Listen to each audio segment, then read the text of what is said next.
Good afternoon, everyone. My name is Tatum, and I'm the founder of Guardian Voice of the Missing. And this is this weekly's podcast. Sorry, I have not been doing my podcast lately. I've been really busy doing some stuff, but I'm going to try to be more consistent on doing the podcast. Hope you guys are all doing well. If you're here, let me know. Again, please on the podcast, please be very sensitive to there's a lot of families that are on the podcast or watch the podcast. I always like if you guys will have questions or you want to make comments, it's always great out there. But mainly, please guys share the flyers as much as you can. Get them out there because, there are tips coming in on a lot of cases just from you guys sharing and someone seeing a flyer. Good afternoon, Ellen. Hope you are doing well.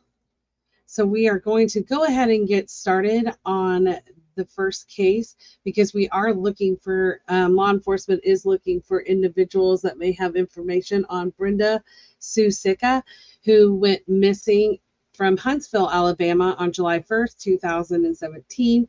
She was 43 years old at the time of her disappearance. She is now 50, 5 foot tall, 100 pounds, black hair and brown eyes.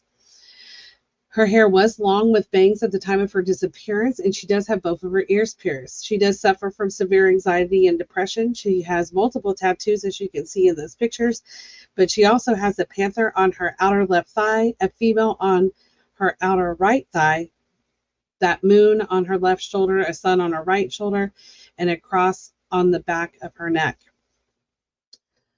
Things to know about Brenda is she is a veteran and she had almost completed her master's degree. However, she had been struggling with some depression and some substance abuse, and she had moved from Florida to Huntsville, Alabama, working on making a change in her life. She was working as a bartender and had been in a relationship with a married man named Jim.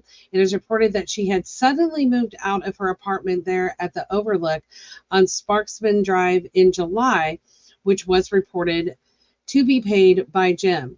There is no proof of anyone helping her to move, despite that she had very large, heavy furniture.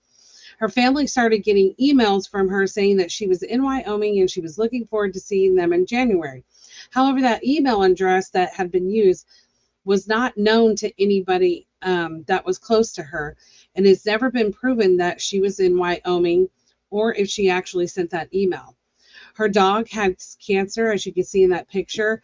Is missing as well. It is unknown what she might have been wearing at the time of her disappearance. However, she usually would wear jeans and a rock band logo like Metallica or Iron Maiden. If you have any information regarding Brenda's disappearance or you know her whereabouts, please call the Huntsville, Alabama Police Department at 256-427-5476. There is a $10,000 reward. Now, like I mentioned in a minute ago when we got started, is that law enforcement, I should say, not we, are looking for a person. She is not a person of interest or anything like that.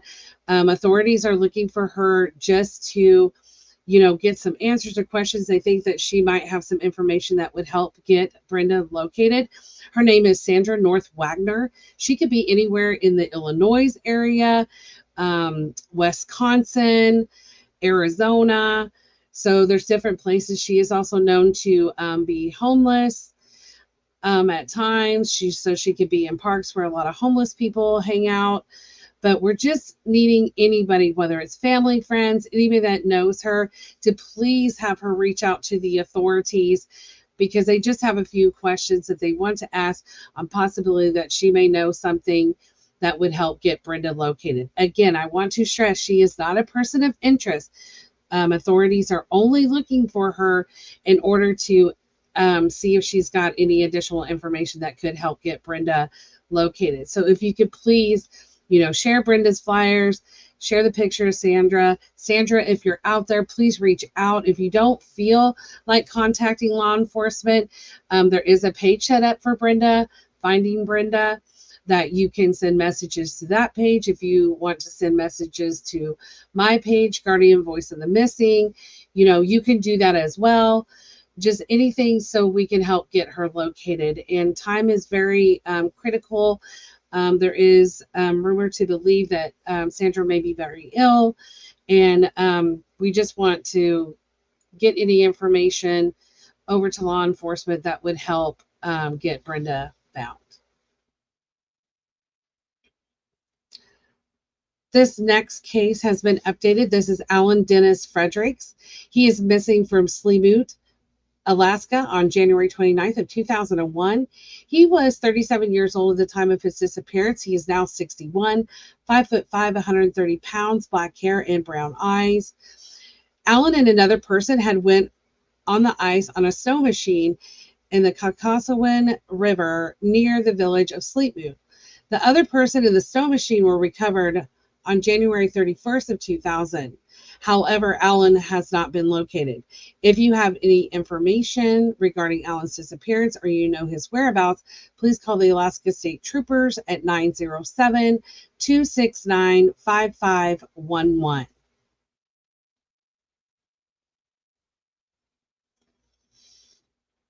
This next case is a case that I came across. This is Amber Renee Barker. She is missing out of Oklahoma City, Oklahoma on December 18th of 1997.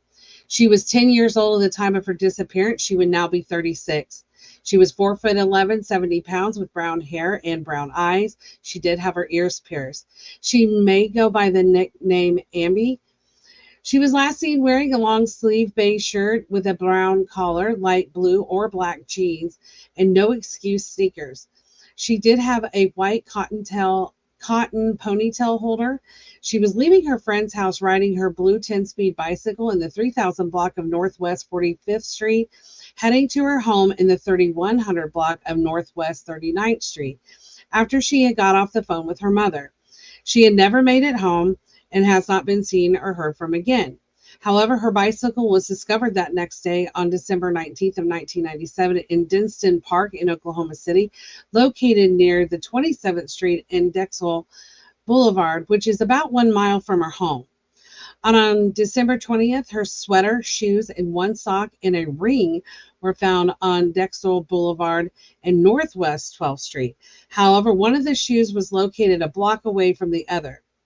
There was blood, hair, and fiber evidence found on her possessions, including blue fibers on her sweater with vomit that had possibly had some ejaculation on it, specks of blood on her shoes. Authorities were able to form a partial DNA profile to an unknown male. Amber's sister's common-in-law husband, Daniel John Smith, was questioned about Amber's disappearance and wanted to interview him further due to him being there when she had spoke to her mother on the phone. He had left immediately afterwards and headed in the same direction that Amber was coming home from, or coming towards home. Smith had a history of attempted kidnapping in 1995, assault, and possible sexual crimes. He was discovered by the authorities hanging from a tree in the Ray Trent Park in Del City, Oklahoma at 11:30 p.m. on December 22nd, 1997. His death was ruled a homicide. He was never labeled a suspect. Foul play is suspected in her case. If you have any information regarding Amber's disappearance, please call the Oklahoma City Police Department at 405-297-1129.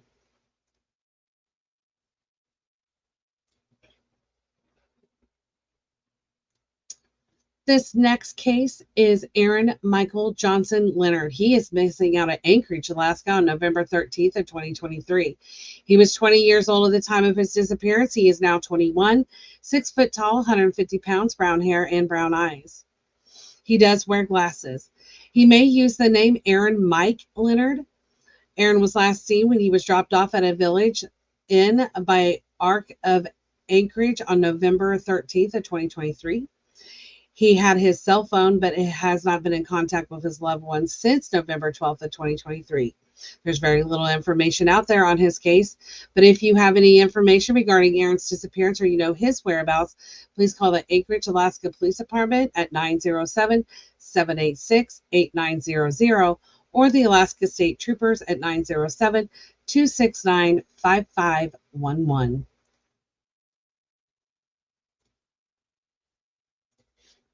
This next case is Dana Jane Bruce. Dana has been missing from Sedalia, Missouri since October 4th, 2008. She was 23 years old at the time of her disappearance. She is now 39.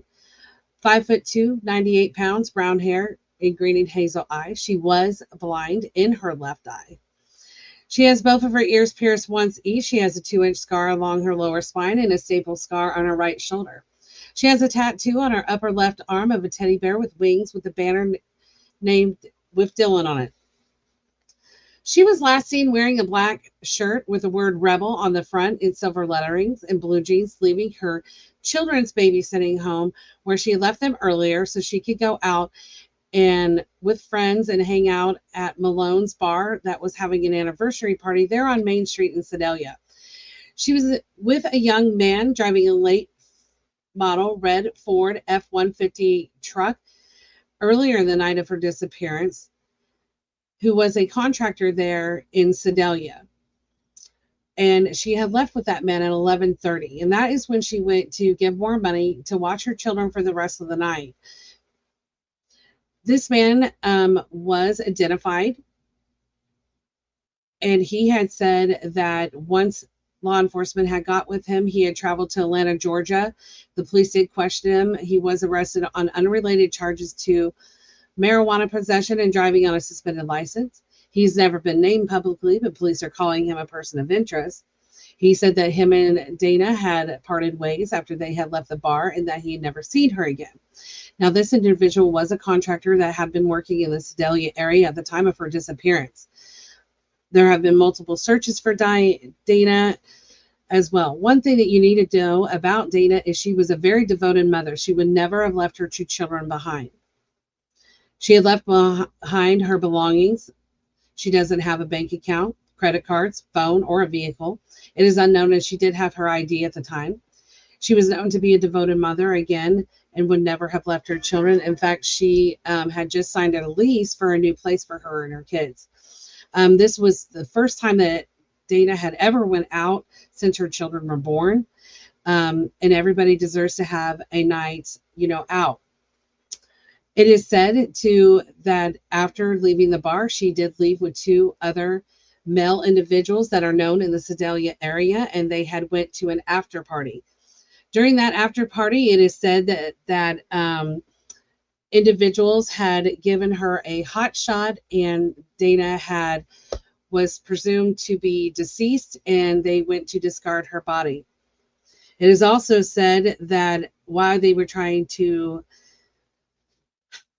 get rid of her body, that Dana was not deceased at that time. However, knowing probably what had happened, people freaked out, and it is said to be rumored that she is deceased and that her remains have been discarded. There are at least 7 individuals that are involved in this case, people that are very, very close to Dana. Those people have not been truthful in the investigation, and that has been proven that they have lied to law enforcement. Also, the simple fact that there's people that, want to be involved in the investigation and know what's going on in the investigation, yet they are still hanging around the same people that are known to be the reason why Dana has been missing and why she is not accountable for it. So out of these 7 individuals, there are people within that group that are talking, but also people out of that group that were there that night that are talking. These people continue to come forward with information about Dana's disappearance.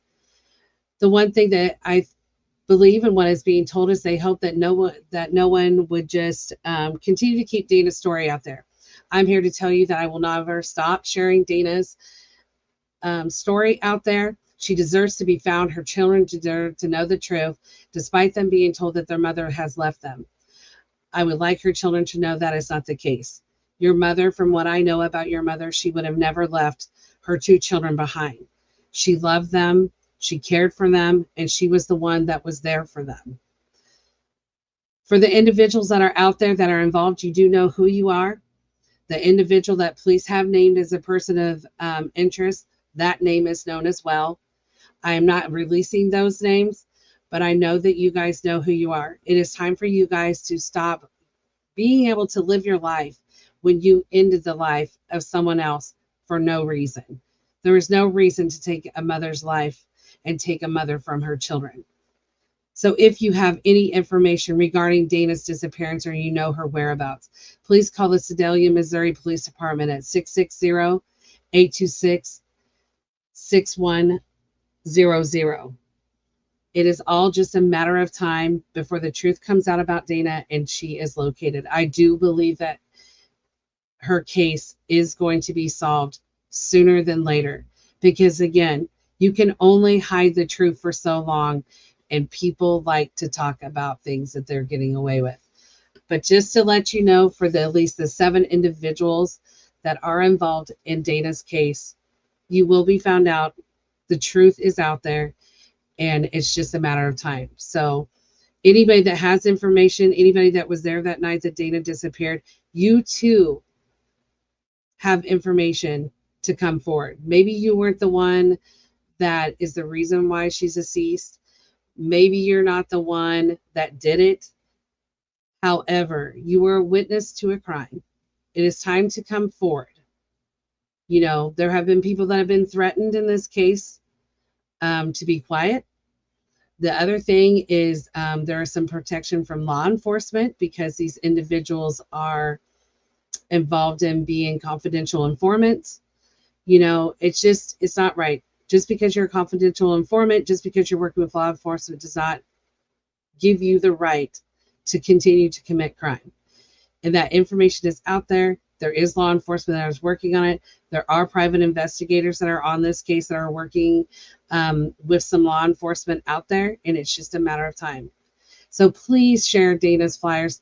Please help us let her children know that she loves them and that she never would have left them.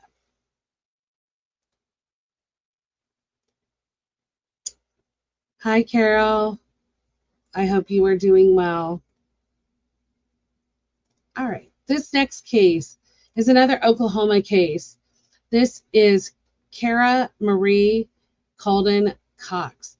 She is missing out of Seminole, Oklahoma. Okay, 1 second. Okay. And she went missing on May 15th of 2022. She was 41 years old at the time of her disappearance. She is now 43. 5'4" to 5'6", 100 to 120 pounds, brown hair and brown eyes. She does wear glasses for reading at times. She does have a round purple raised birthmark on her left shoulder, and she has her ears pierced and at least one at the top of her ear.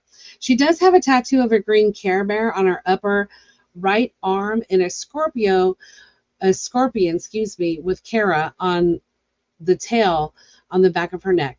She is enrolled in the Muskogee Creek Nation. Carol is reported to have left with her boyfriend Adam, who was a truck driver, on a run to California. This is something that she had done with him many times. Her vehicle, a green 2000 Honda Civic Del Sol with Oklahoma tags LEQ 736 expiring in 2022, was recovered after being towed from a Love's Travel Shop on the Seminole exit of I-40 on May 20th, 2022. She always would have contact with her loved ones when she went out of town. However, this time the loved ones didn't know that she had left. She did have contact with loved ones on May 15th of 2020. However, details of that conversation have not been released, and shortly after, Adam returned with all of her belongings except for her cell phone. When questioned initially, he had said that they had gotten in an argument and he had left her at the Twin Arrows Casino outside of Flagstaff, Arizona. However, later he had changed the story and said that he had left her in Estes, California at a rest stop. On June 8th of 2022, law enforcement received a tip about a possible sighting of Kara near Joseph City, Arizona, walking on the back roads west over the bridge on June 3rd of 2022 at 5:30 p.m. It is reported that her phone last pinged on May 23rd of 2022, about 15 miles from Estes, California, rest area in the Mojave Desert. If you have any information regarding Kara's disappearance or you know her whereabouts, please contact the Seminole County, Oklahoma Sheriff's Office at 405-257-5445 or the FBI there in Tulsa at 918-664-3300.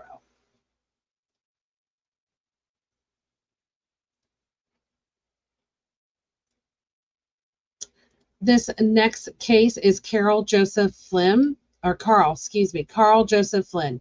He's missing out of Bethel, Alaska on August 30th, 2022. He was 27 years old at the time of his disappearance. He would now be 29. 5'5", 168 pounds, brown hair, or black hair and brown eyes. So Carl and two other people were boating in the Kuskokwim River in Bethel. They were supposed to report, and it was overdue for them to report. An extensive search was done, and the other two were located on board deceased. If you have any information regarding Carl's disappearance or know his whereabouts, please call the Alaska State Troopers at 907-269-5511. There's not very much information out there on Carl's case. This next case is Curtis Austin Holman. Curtis Austin Holman, he went missing from Missoula, Montana on July 22nd, 1984. At the time of his disappearance, he was 31. He is now 71 years old, 6'5" tall, 210 pounds. He had blonde strawberry hair and blue eyes. He does wear a size 15 shoe, and he had a beard at the time of his disappearance, and he has a scar on his right shoulder. He may use the name Kurt. Kurt was last known to be wearing shorts, a t-shirt, and Nike shoes at his home on Washburn Avenue on the evening of July 22nd when he went for a drive on the highway to charge his truck battery, but he never returned. He had called and made plans to meet his girlfriend at the movie theater in town the next day, but never showed up and has not been seen or heard from again. A berry picker 12 days later had found his 1976 Toyota truck abandoned on an old logging road near Placid Lake. A forest map was spread out on his front seat along with his eyeglasses and wallet, but his keys were missing. It is reported that he didn't indicate any type of struggle, so they didn't think that there was anything that had went on for him to leave. It is not clear why he would have been in that area, but it is reported that he had told friends that he wanted to scout out different lakes and to hike with his brother. Now, these areas where his vehicles were found is described as very rugged. During a search performed by authorities, prints matching Chris's shoe size was found, and they were overlaid with grizzly bear tracks.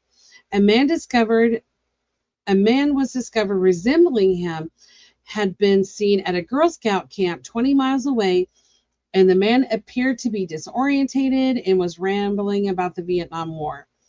A scout leader asked him to leave, and this man has never been confirmed if it was him, and also Curtis has never served in the military.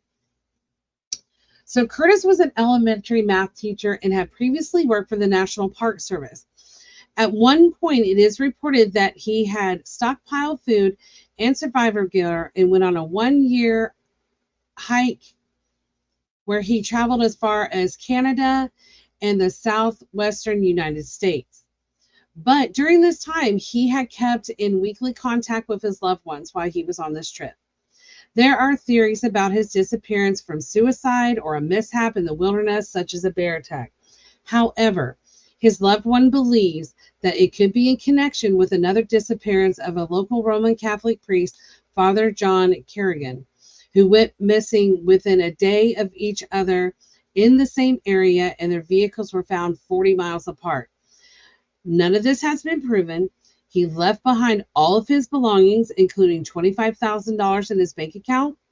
He had moved to Montana in 1982 and was last seen in the spring of 1984 when he visited a loved one in North Dakota, which is, he said, he seemed like he was distant at the time and aloof during that time. If you have any information regarding Curtis's disappearance or you know his whereabouts, please call the Missoula, Montana Police Department at 406-552-6303. Now, as I mentioned, a loved one believes that he is in connection with another case. I am going to share that case with you. Give me just a minute to pull him up. And, you know, when I did Curtis's case, it was interesting to dive in his case. One thing that I want to tell you guys, as you can see, I have a more clearer picture of Curtis on there. If you guys have any pictures that kind of need to be like updated or cleared up, please contact me. I do have a lady that will do this for us. So I'm going to have her do some of the cases that I've done that you can't really see the person very clearly, because you guys know in the 1984 quality of pictures is less than what it is now in 2024. So just let me know if there is any pictures out there that you might want to have updated. So this is the case of Father John Patrick Kerrigan. Now, he went missing from Roland, Montana on July 20th, 1984. He was 58 years old at the time of his disappearance. He would now be 98, 6 foot tall, 185 pounds, gray, partial gray hair, and blue eyes. One thing that I see in both of these cases between Father Kerrigan and Curtis is these guys were not small men. You know, anything over 6 foot to me is very, very tall. 185 to 200 pounds. These are pretty good sized men that you would think possibly if there's foul play or anything like that, which both cases, foul play, there is some foul play that is expected in both cases.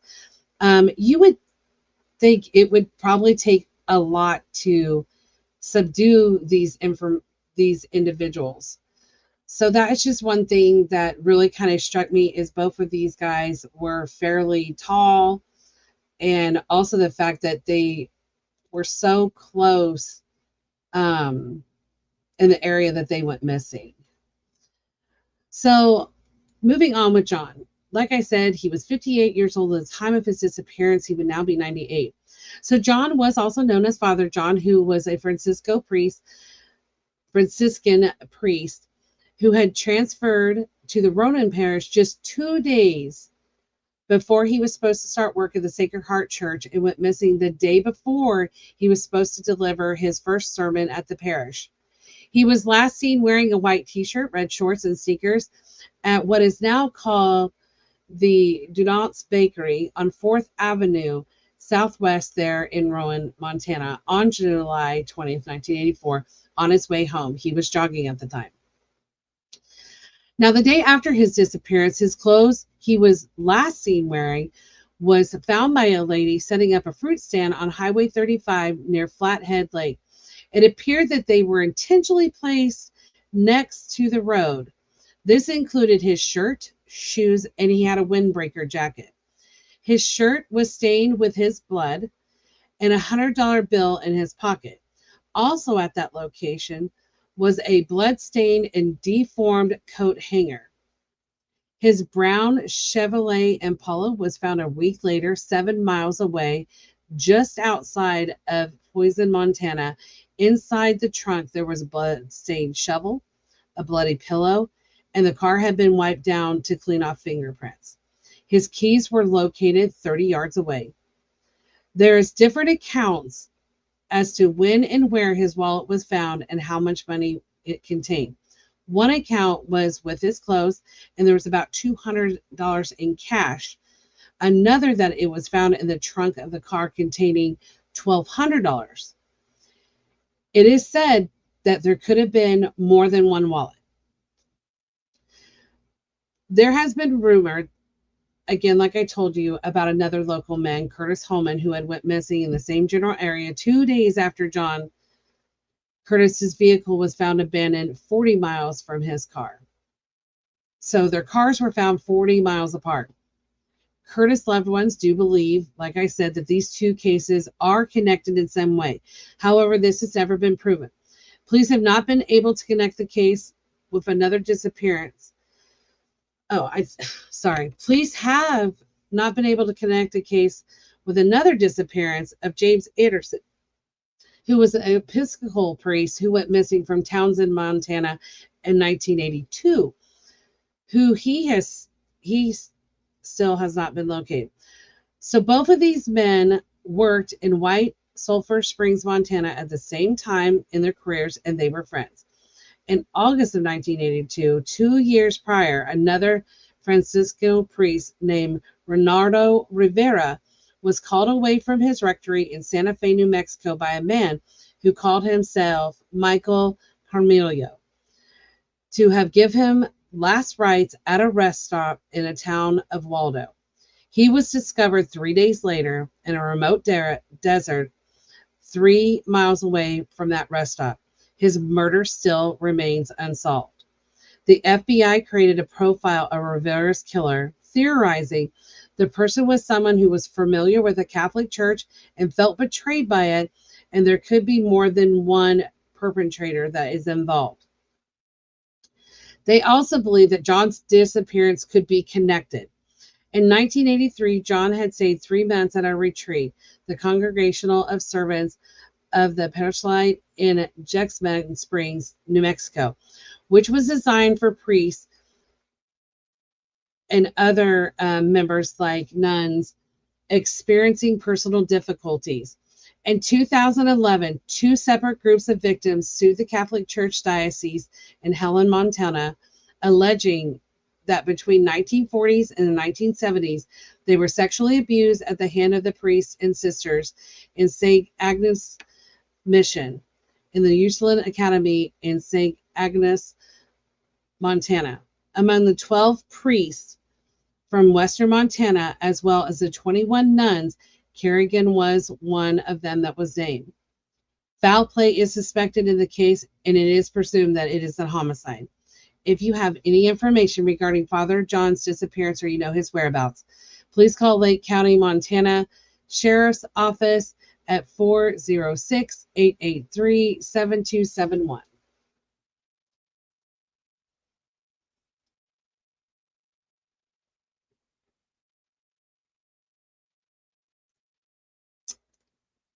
This next case is another case out of Oklahoma. This is Frank Clyde Harato Jr., missing out of Hinton, Oklahoma on November 8, 2014.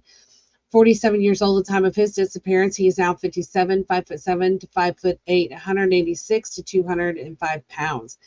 He does have black hair. It does have gray in it, and it was shaved at the time of his disappearance. He had a black with gray mustache and beard. He has brown eyes. His right ear is pierced, and he has a scar on his lower right abdomen. He is missing his front left tooth. He has multiple tattoos. He has the name Sheila on his right side of his neck, a unicorn on his stomach, Yahweh with a heart below it on the right side of his chest, Yeshua with a heart below on the left side of his chest, a naked lady on his bicep, a rose with half a person's face on his back, birds in his left shoulder blade, and a portrait of his wife on his left rib cage. Frank was last seen wearing black and white striped beanie hat, plain yellow t-shirt size XL, blue jeans size 36, and sneakers size 9 to 10, with white socks, driving his personal van. His white 2003 Dodge Caravan was found abandoned in a field stuck in the mud, not wrecked, and it was unlocked on the northeast of Bethel Road between Hydro, Oklahoma and Bridgeport, Oklahoma on November 10, 2014. He has not been seen or heard from since. If you have any information regarding Frank's disappearance or you know his whereabouts, please call Hinton, Oklahoma Police Department at 405-542-3244 or the Oklahoma Department of Corrections at 405-203-8121.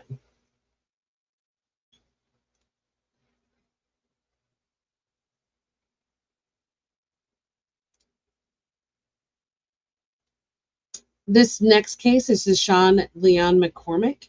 As you can see, I do have an age progression photo of him. He went missing April 1st, 2013 in Anchorage, Alaska. He was 5 years old at the time of his disappearance. He would now be 16. At the time, he was 3 foot, 6 inches tall, 45 pounds, blonde hair, and brown eyes. He does have a U-shaped scar in the center of his forehead and a burn scar on his left thigh.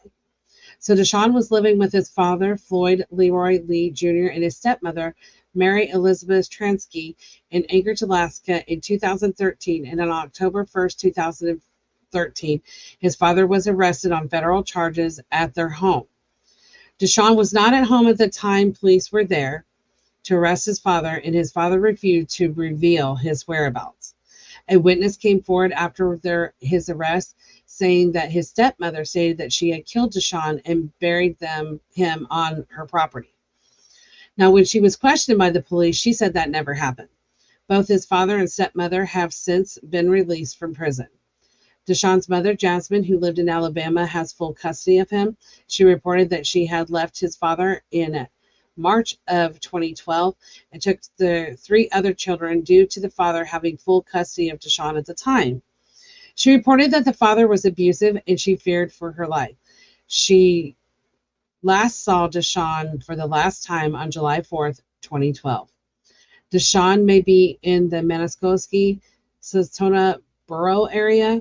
If you have any information regarding Deshaun's disappearance or you know his whereabouts, please call the Anchorage, Alaska Police Department at 907-786-8900, or you can call the Alaska State Troopers at 907-261-5511, or the FBI Anchorage Field Office at 907-276-4441.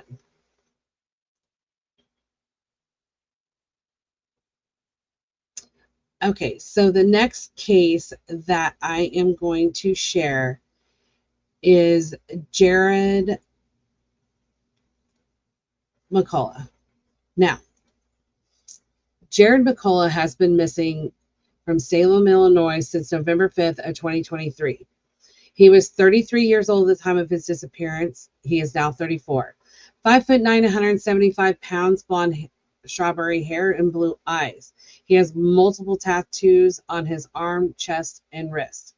He was last reported wearing that brown Carhartt jacket, faded blue jeans, a light blue shirt, and dark blue Skechers shoes, leaving his home in Marion, Louisiana, and he was driving that white GMC Sierra 4-door truck with Louisiana plates C834681, heading to visit his son in Salem, Illinois.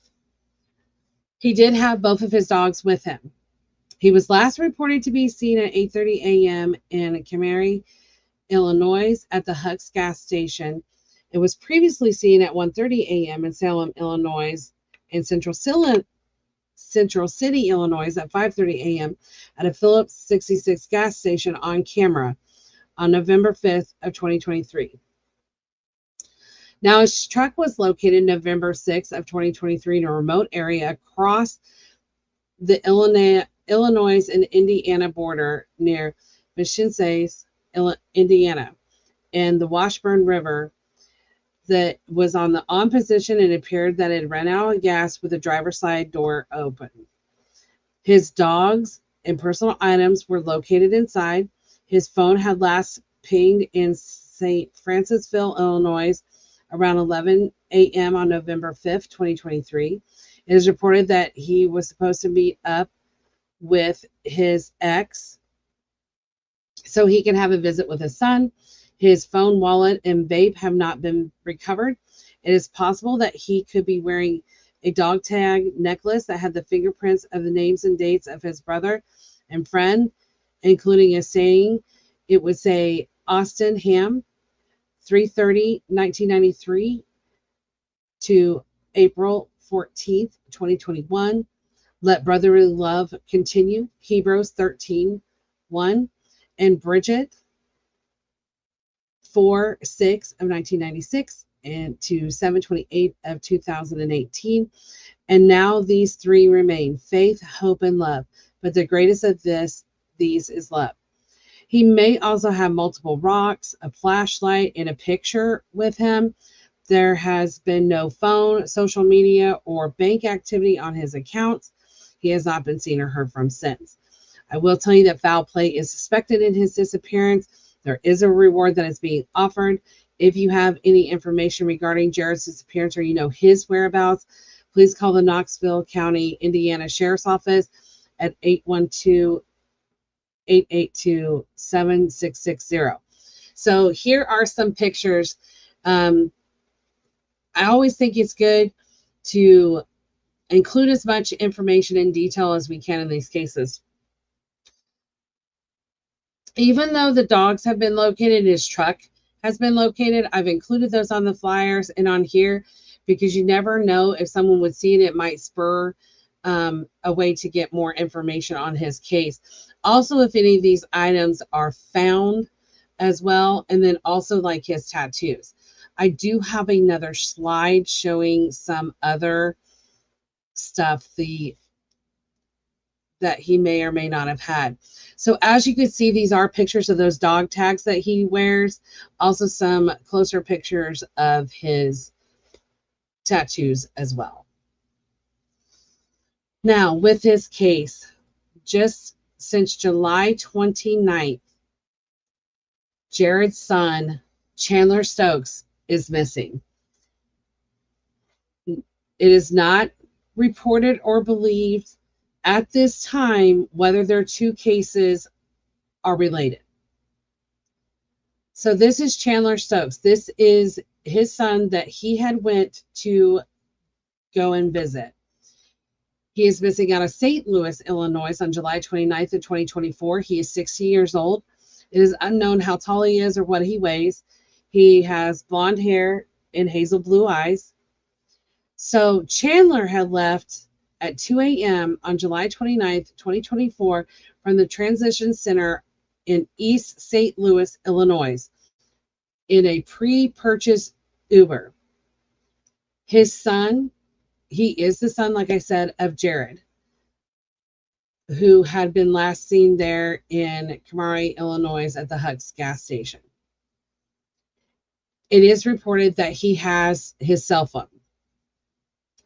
One thing that is maybe not known or anything, but needs to be known is Chandler has been really struggling with the disappearance of his father. You know, there is concern for his safety and welfare.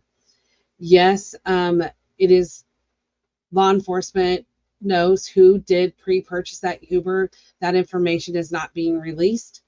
So if you have any information regarding Chandler's disappearance or know his whereabouts, please call the Cahuga Heights, Illinois Police Department at 618-337-9505. I am really praying and hoping that both Jared and Chandler will be located. But it is really sad that Jared has been missing for so long, and now his son is missing as well. This next case I updated is Jonas Albert Summers. He's missing out of Tulsa, Oklahoma on July 28th of 2019. He was 32 years old at the time of his disappearance. He's now 37. 6 foot to 6'3", 200 to 270 pounds, black hair and brown eyes. He could have a goatee. Now, he may go by the name JoJo. He is enrolled in the Muskogee Creek Nation.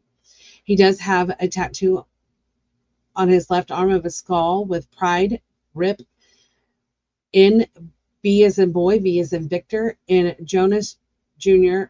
on the feather. His left calf has a bear claw. His left shoulder has feathers with Jonas Jr.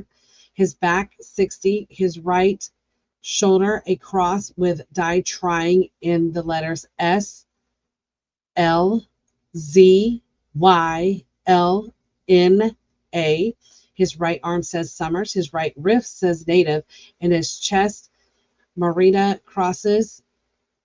These are the only photos that I do have currently.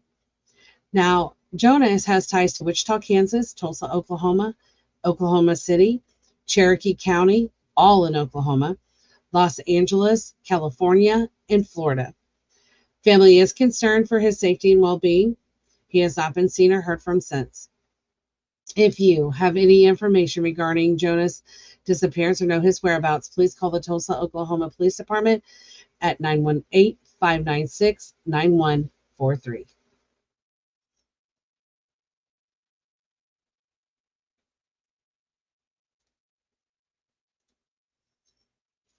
This is a case that I have shared before and wanted to share again. This is Richard Carroll Holiday. He is missing out of Fort Bliss, Texas on July 23rd, 2020. He was 21 years old at the time of his disappearance. He is now 25. 5'11", 185 pounds, brown hair, and hazel eyes. Now, Richard was last seen in his barracks barracks and by members of his unit. He didn't have his vehicle at the time. He may have been carrying a 9mm pistol and his cell phone. He was last seen wearing a charcoal gray zip-up hooded sweatshirt, gray t-shirt, gray or turquoise cargo shorts, dark running shoes with red, yellow, and white paint stains. There have been multiple searches by family, the military, and volunteers in Fort Bliss, El Paso, Juarez, and the Franklin Mountains. Foul play is suspected in his disappearance. There's a $150,000 reward for credible information leading to finding him. If you have any information regarding Richard's disappearance or you know his whereabouts, please call 911, the United States Army Criminal Investigation Command at 571-305-4351, or Fort Bliss, Texas Criminal Investigation Division Office at 915-568-1700, or the Fort Bliss, Texas Military Police at 915-744-1237.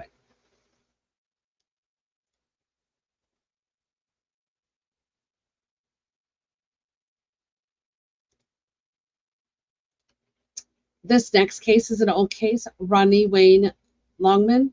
He is missing out of Omaha, Nebraska on March 14th, 1985. He was 19 years old at the time of his disappearance. He is now 59, 5'11", 150 pounds, brown hair and gray eyes. He does have a scar on his left shoulder or left side of his collarbone, and he did wear contacts or glasses. He may go by the name Rod. Rodney was last had contact with law enforcement in Omaha, Nebraska on March 14th of 1985. It is reported that he had left Nebraska and traveled to Miami, Florida, and was seen in an area with another man and a pregnant woman. Also, that he had told a friend named Lonnie that he was going to Texas after being involved in a drug deal that had gone bad in Nebraska. His yellow 1980 Ford Pinto that was last known to be titled in 1984 with Nebraska license plates. His social security number was last used in Miami in 1992. It is reported that he had sent a few postcards to loved ones after he had left Nebraska, but eventually all contact had stopped. If you have any information regarding Rodney's disappearance or you know his whereabouts, please call the Lincoln, Nebraska Police Department at 402-441-6000.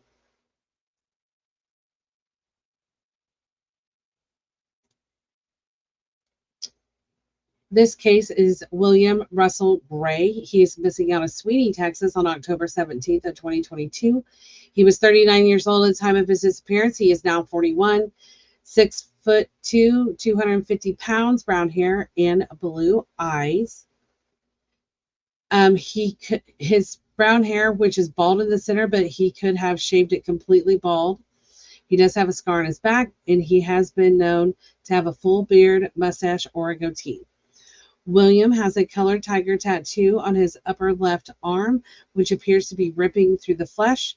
It has the name Noah written on the lower left side of the tattoo, and underneath it has the Roman numbers IXXXI. On his upper right arm, he has a colorful butterfly outline with a tiger's face. Inside the outline, it has between the wings is 17 JUN 15. He may go by the name Will. He was last seen at his home outside Sweeny, Texas. It is unknown what mode of transportation or what he was wearing. So if you have any information regarding William's disappearance or know his whereabouts, please call the Missouri County, Texas Sheriff's Office at 979-849-2441. There is a Facebook page as well set up for him.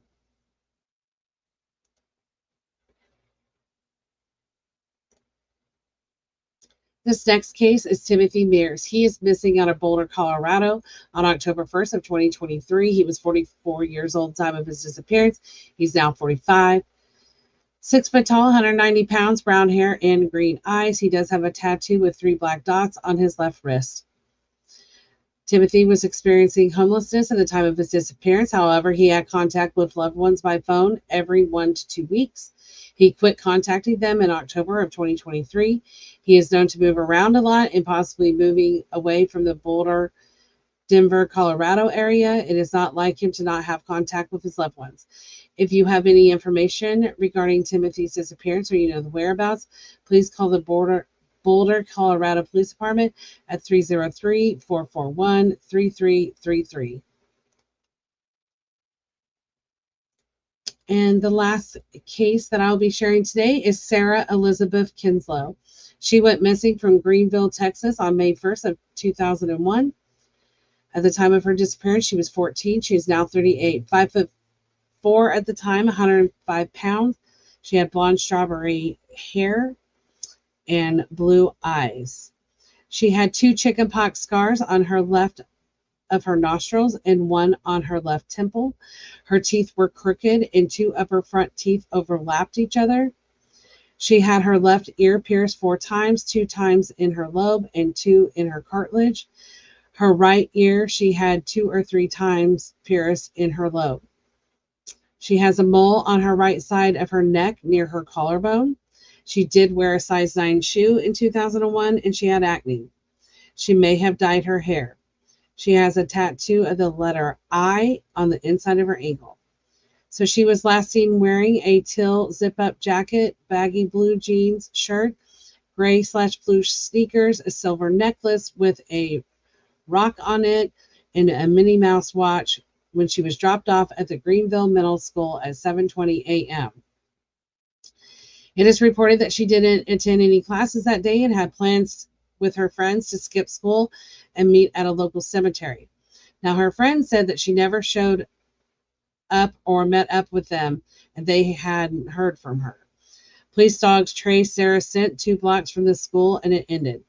Later, a witness claimed that he saw her inside an older model light blue Ford truck at 3:30 p.m. at the day of her disappearance. It was driven by a white male in his 30s. He had black-brown hair and a pencil mustache. It is reported that she didn't appear to be in any type of distress. Now, another witness claims that she had seen her at a phone booth in Cowdo, Texas after her disappearance. A week after her disappearance, her 18-year-old boyfriend, Curtis Wayne Bell, was arrested and charged with aggravated sexual assault of a child.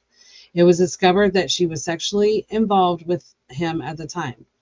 However, she was not of legal age to give her consent.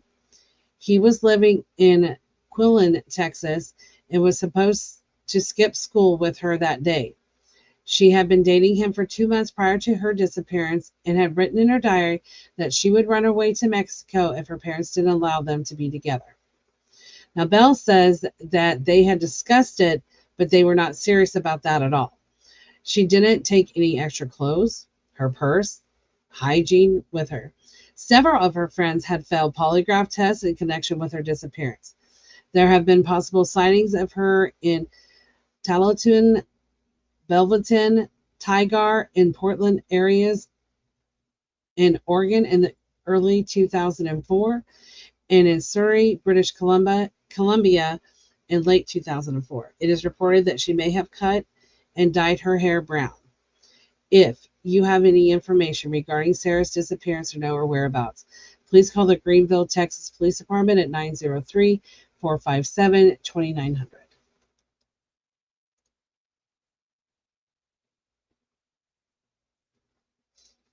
So this is the last case that I am sharing today. Again, if you guys have any cases that you think need to have more attention, get flyers out, or get on the podcast, feel free to contact me. One thing that I want to mention, because it's something that has came up. When it comes to missing persons cases being closed out, there is a girl right now that is missing, and she has been contacting underneath her post saying that she's not missing anymore. She's going to turn 18 here in, a month or so here soon, and that she's not missing. However, she is still missing according to law enforcement. And also this girl was in DCF custody. She had ran from her foster home. What I would like to point out to any teenagers is your case, or adults for that matter, even adults, your case will remain open until law enforcement is able to verify that you're okay, and whatever. Now, the difference between adolescents is adolescents, law enforcement, they have to see you and they have to verify you're okay. And they're going to tell people where you're at because you're a juvenile. If I want to point out to any juveniles that are out there, if the reason you left is for situations like maybe there was abuse in the house, neglect, anything like that, you still need to contact law enforcement. Let them know those things that are going on. If you're in DCF custody, let them know these things so they are able to get you into a better situation. Now, the other thing I want to point out, just because you turn 18 does not mean that DCF will close out your case. They are actually allowed to hold you at least to 21 and possibly older, just depending on the circumstances and what's going on. So I encourage, if you are a juvenile, contact law enforcement. Let them know that you're okay. Let them come out and see you. Tell them why you're gone, especially if there's abuse or neglect that is out there. Let law enforcement get to investigating. The biggest thing is, I don't care whether you're a child or an adult. It is dangerous out there. You have no idea who you will get in contact with or what can happen to you. Now, as an adult, yes, everybody knows you have the right to go missing. However, that case is not going to be closed out. Again, if it's abuse or anything like that, contact law enforcement. Let them know so they can make sure that you're safe and everything. Now, with adults, the only thing law enforcement is going to tell someone, if you say it's a domestic violence case, or you did actually leave on your own accord because of whatever was going on in your life, and you don't want other people to know, that is your right. The only thing law enforcement will do is they'll contact the person, whoever filed that missing person report, tell them that, hey, we have contact with them. They are safe. Everything's okay, but they do not want us to release where they're at. That is their right. So that's one of the major differences is, and again, it's going to depend on the adult missing case. If it's something like with a guardianship, if there's some mental health, disability needs, stuff like that, that might be a little bit different. They may release that to them just depending on that. But normally with an adult case, if I go missing and I don't want people to find me, the law enforcement will check it out that I'm okay and everything, and they're not going to release that information. So that's the difference. Juveniles, they have to report, to where it needs to be and disclose that. Adults, they don't. So I wanted to clear that up because that's been coming up here recently again, and I just wanted to cover that. So again, guys, always feel free, if you don't feel comfortable calling law enforcement, you can contact my platform and give any information and stuff, and then I can turn that over to law enforcement as well. There's other platforms like Missing Persons Alerts. They'll do the same thing. Sky Alerts does that. A lot of the really good advocates are going to turn that information over to law enforcement. But again, I will keep doing the podcast with you guys. I hope you guys have a great day. Everybody as well. And again, I just encourage everybody to share these flyers. I do see a lot of the flyers going out, a lot of these cases getting a lot more coverage than what they were getting before. So I thank each and every one of you. I want to thank the families that have really shared a lot about their cases. I don't always share everything that I know about some of the cases, just to protect the case as well and the individuals. Again, I encourage families to be careful who you trust with information. A lot of people are out there to exploit the stories. They're not there for your best interest. They're withholding information from law enforcement that could have helped your cases move farther along. So please be careful who you talk to. If you're hiring private investigators or anything like that, make sure you're checking them out. Are they legit? Because there's a lot of people that are getting scammed out of money. People are taking people's money. They're not doing anything. So you guys definitely need to, protect yourselves in that way. If you guys feel like you're being scammed in any way, please contact your local law enforcement. You can also contact the FBI, especially if it's like through social media, emails, and stuff. They do have the IC3 that you can go out there and fill out those forms. They do take that very seriously. I hope you guys have a wonderful rest of your day and your weekend, and I wish you the best. God bless.